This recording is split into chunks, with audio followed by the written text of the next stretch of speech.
Maintenant, où il est l'ambassadeur de France? Où il est l'ambassadeur de France? Vous dites, il ne bouge pas.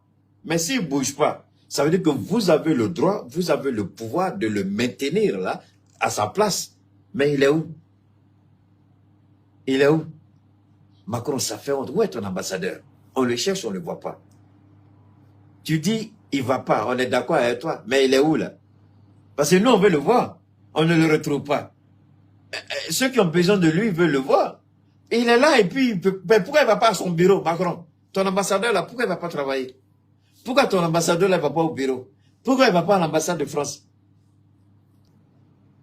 Maintenant, la France dit, elle n'a jamais demandé à l'Algérie d'utiliser son espace aérien. L'Algérie est sortie, l'Algérie dit, il faut arrêter, sinon on va faire sortir le document que vous avez envoyé au ministère des Affaires étrangères.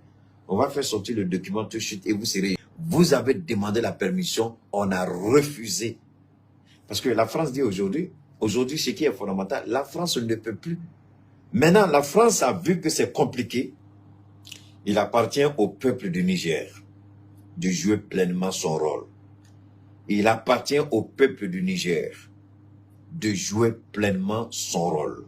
Si la population du Niger sort massivement pour encercler cette base militaire, pour s'opposer par tous les moyens, et mettre un système de ravitaillement, installer des tentes devant le camp militaire français, personne ne rentre, personne ne sort. Personne ne rentre, personne ne sort. Poser un blocus au camp militaire français, je veux bien savoir ce qu'ils vont faire. Donc, pour moi, c'est fondamental. Je mise sur la population que sur l'armée. C'est pourquoi je demande au M62, je demande à tous les mouvements citoyens d'avoir un seul objectif. Laisser l'armée sécuriser les frontières et la population neutraliser le camp français qui est à l'intérieur du Niger.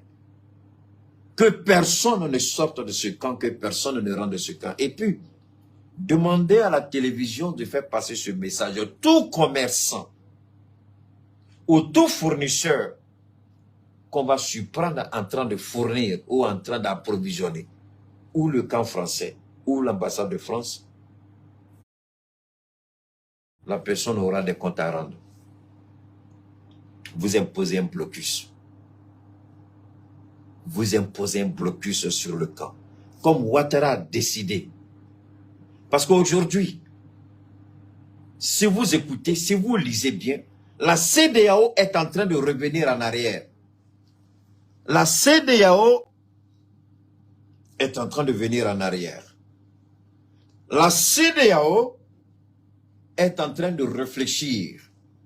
La CEDEAO est en train de revisiter sa position. Quand je dis la CEDEAO, je parle du président du Nigeria. Le président du Nigeria n'est plus partant. Le président du Nigeria n'est plus... Il était celui qui était... Parce que le président du Nigeria, il y a 2 ou 3 choses qu'on lui a montrées. Ils ont dit au président du Nigeria, il y a 2 ou 3 choses qu'on lui a dit. Tu vois ce qui va se passer au nord du Nigeria? Tu vois l'argent que le Nigeria est en train de perdre dans le nord du Nigeria? Tu vois déjà que Boko Haram a repris ses activités. Donc, fais un effort, il faut arrêter ça. Donc aujourd'hui, Alassane Ouattara, pourquoi il ne parle plus? On a bloqué. Pourquoi Alassane Ouattara ne parle plus? Pourquoi Alassane Ouattara ne parle plus? Macron le force et aujourd'hui le vieux se retrouve face à une situation beaucoup plus compliquée. Ça veut dire quoi? Aujourd'hui, aussi bien sale que le talon de chaussure, il y a une réalité.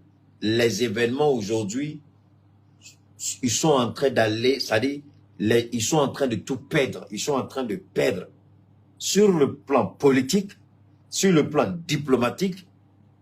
Et comme ils savent que nous sommes efficaces sur les réseaux, ils ont recruté des petits menteurs pour faire croire au monde entier que le Niger a chassé plein d'ambassadeurs, alors que il y a un seul ambassadeur à qui on a révoqué l'accréditation, c'est l'ambassadeur de France. Mais ils ont payé des gens pour mentir, pour faire croire qu'on a révoqué les accréditations de plein de... Ils ont cité à peu près 7.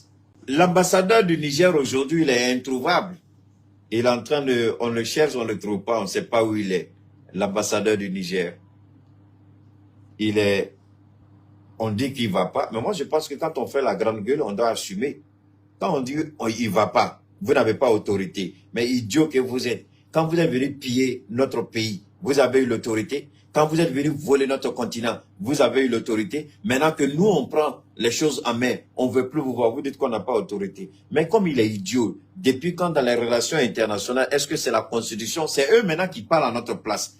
C'est eux qui parlent à la place de notre Constitution. C'est eux qui parlent à la place de notre souveraineté. C'est eux qui disent que nous, on n'a aucune souveraineté. C'est eux qui déterminent qui est souverain, qui n'est pas souverain, ce qui est légal, ce qui n'est pas légal, ce qui est juridiquement acceptable, ce qui n'est pas juridiquement acceptable. C'est eux à partir, vous voyez, c'est dans ça qu'on vivait.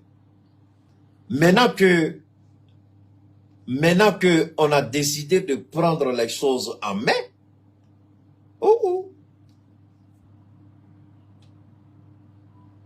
c'est devenu autre chose.